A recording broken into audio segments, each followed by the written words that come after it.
Audio Jungle.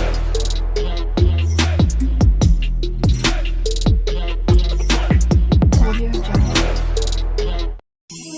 আমরা মনে করি অন্যের উপকার করা, কারোর ভালো করা, কাউকে সাহায্য করা, সেবা করা, দান করা, সুখে দুঃখে কারোর সাথে থাকা, এ হলো আমাদের জীবনের সবথেকে বড় কর্তব্য।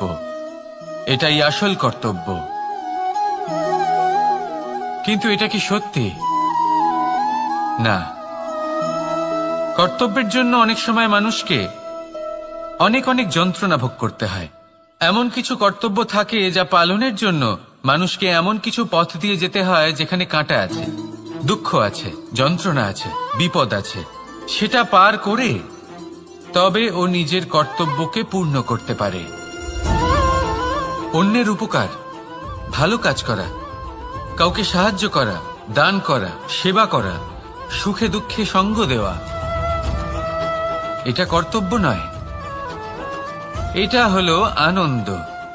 কারণ এতে আপনারই জীবন আরো সুখময় হবে, আপনি আরো সুখ পাবেন, আপনার স্বাস্থ্য আরো ভালো হবে, আপনি জীবনে আরো ভালো ভালো মানুষ পাবেন।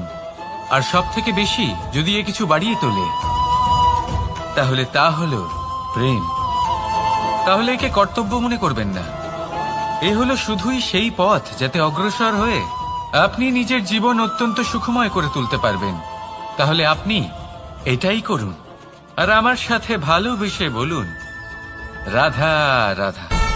আপনি কখনো একটা পর্বতকে দেখে থাকবেন। দিনের বেলায় যদি দেখেন এই পর্বতকে কত সুন্দর দেখতে লাগে, এত বিশাল, এত সুন্দর প্রকৃতির এই দৃশ্য দেখে মনে শুভ চিন্তার উদ্ভব হয়। এবার সেই পর্বতকেই আপনি অন্ধকারে দেখুন, ততটাই ভয়াবহ মনে হয়। এবার এটাই হয় মানুষের সাথেও, আর এটাই হয় অন্য কোনো স্থানের সাথেও। এবার এর কারণ কি? তাহলে কি মানুষের রূপ, তার ব্যক্তিত্বের কোনো মাহাত্ম্য নেই? না, এরকম কখনোই নয়। এর সমস্ত কৃতিত্ব পায় প্রকাশ। শুধুমাত্র এই প্রকাশই আপনার গুণকে, আপনার ব্যক্তিত্বকে, আপনার রূপ আরো উজ্জ্বল করে সংসারের সামনে নিয়ে আসে। তাহলে আপনিও অন্ধকার থেকে প্রকাশের পথে অগ্রসর হন, সেই মানুষগুলোর দিকে অগ্রসর হন, সেই দিশায় অগ্রসর হন যা আপনার ভেতরের গুণগুলিকে, আপনার ব্যক্তিত্বকে সংসারের সামনে আনতে পারে। যদি আপনি তা করতে পারেন, তাহলে আপনি জীবনভর সুখী থাকবেন। আসুন আর আমার সাথে ভালোবেসে বলুন, রাধা রাধা। আপনি কখনো সূর্যের আলোকে নিজের হাতের মুঠোর মধ্যে রাখার চেষ্টা করেছেন? আপনি নিশ্চয়ই জানেন যে সেটা সম্ভব নয়। আপনি জলকে কখনো বেঁধে রাখার চেষ্টা করুন, সেটাও সম্ভব নয়। কিন্তু যখন এই সূর্যের প্রকাশ, এই উত্তাপ পৃথিবীতে আসে, তখন ধরিত্রী কি করে? সে সমস্ত বনস্পতির মধ্যে তা ভাগ করে দেয়, তাদের বিকাশের সহায়ক হয়ে ওঠে। আর এই ধরিত্রীকে পুজো করা হয়, একে ধরিত্রী মাতা বলা হয়। সেই রকমই চন্দ্রমা রাত্রে যখন উজ্জ্বল হয়, নিজের আলো বিকশিত করে, তখন পথচারী পথিককে তার পথ দেখায়। সেই জন্য চন্দ্রমাকে দেবতা বলা হয়।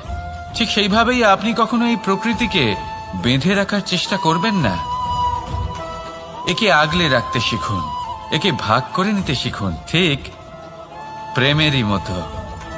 এই প্রেমকে কখনো নিজের হাতের মুঠোয় আবদ্ধ করার চেষ্টা করবেন না, বরং একে মন খুলে ভাগ করে নিতে শিখুন। এটা যদি আপনি শিখে নিতে পারেন, তাহলে নিজেকেও প্রসন্ন রাখতে শিখে যাবেন, অন্যদেরও প্রসন্ন রাখতে শিখে যাবেন। আসুন আর আমার সাথে ভালোবেসে বলুন, রাধা রাধা। দুঃখ কি, ভয় কি, এদের কিছুটা এইভাবে ভাবা যেতে পারে। জীবনে যখনই আপনি কিছু একটা লাভ করবেন, তখন সেটা হারানোর ভয় তার সাথেই চলে আসে। যেমন আপনি যদি ধন অর্জন করেন, ধন হারানোর ভয় তার সাথেই চলে আসে। সম্পত্তি অর্জন করলে সেটা লুট হবার ভয় তার সাথেই চলে আসে। আর এটা জীবনের সাথেও হয়। যেই মুহূর্তে আপনি জন্ম নেন, মৃত্যুর ভয় তার সাথেই চলে আসে। জন্ম না নিলে মৃত্যু কিভাবে হবে? মৃত্যুর ভয় কোথা থেকে আসবে? এবার এই ভয় কি সেটা আপনাকে বুঝিয়ে বলি। এই ভয় যদি মনের মধ্যে থাকে, জীবনে থাকে, তাহলে যা কিছু লাভ করবেন, সুখ, সম্পত্তি, সুবিধা, ধন, এইগুলি লাভ করার একটা আনন্দ থাকে, এদের সাথে জীবনযাপন করার একটা আনন্দ থাকে। এই ভয় সেই আনন্দ আপনার থেকে কেড়ে নেয়। ধরে নিন কাল আপনার মৃত্যু হতে চলেছে। এবার কালকের মৃত্যুর ভয় আজই মনে পুষে রাখলে তাহলে এই ভয় আজকের সুখ, আজকের শান্তি আপনার থেকে কেড়ে নেবে। ভয় এটাই করে। সেই জন্য মনে রাখবেন, ভয়ের সঙ্গ আপনি ত্যাগ করে দিলে জীবন যাপনের যে সুখ তা চিরকাল আপনার সাথে থাকবে। আসুন আর আমার সাথে ভালোবেসে বলুন, রাধা রাধা। আপনি কখনো কোনো পর্বতে চড়েছেন? কথায় আছে, যখন আমরা পর্বত আরোহণ করি, ওপরে ওঠার সময় দুর্ঘটনার সম্ভাবনা কিছুটা কমে যায়। সেখানেই যখন পর্বত থেকে নিচে নামি, তখন দুর্ঘটনার সম্ভাবনা অত্যন্ত বৃদ্ধি পায়। অর্থাৎ নামার সময় আমাদের আরো ভারসাম্য বজায় রাখতে হয়, আরো সাবধানে থাকতে হয়, অর্থাৎ বিবেককে জাগিয়ে রাখতে হয়। এবার জীবনেও সাফল্যের পর্বত আরোহণের সাথে এটাই হয়। যখন আমরা সাফল্যের পর্বত আরোহণ করতে থাকি, তখন এমনি আমাদের লক্ষ্য আমাদের গন্তব্যের দিকে থাকে। আমরা নিরন্তর পরিশ্রম করি, চেষ্টা করতে থাকি, আমাদের মধ্যে সেই উৎসাহ থাকে, সেই সাহস থাকে। কিন্তু একটা কথা সত্যি, সমস্ত আরোহণের পরে অবরোহণ থাকে। আর এই অবরোহণই থাকে যেখানে বেশিরভাগ মানুষ নিজের ভারসাম্য বজায় রাখতে পারেন না, আর সেখানেই ভেঙে পড়েন। তাই জীবনে যদি সাফল্যের শিখরে পৌঁছতে চান, তাহলে আপনাকে নিরন্তর প্রয়াস করতে হবে, সংঘর্ষ করতে হবে, পরিশ্রম করতে হবে, আর নিজের লক্ষ্যের দিকে একাগ্রতা কেন্দ্রীভূত করতে হবে। তাহলে আপনি নিজের লক্ষ্য অবশ্যই পাবেন।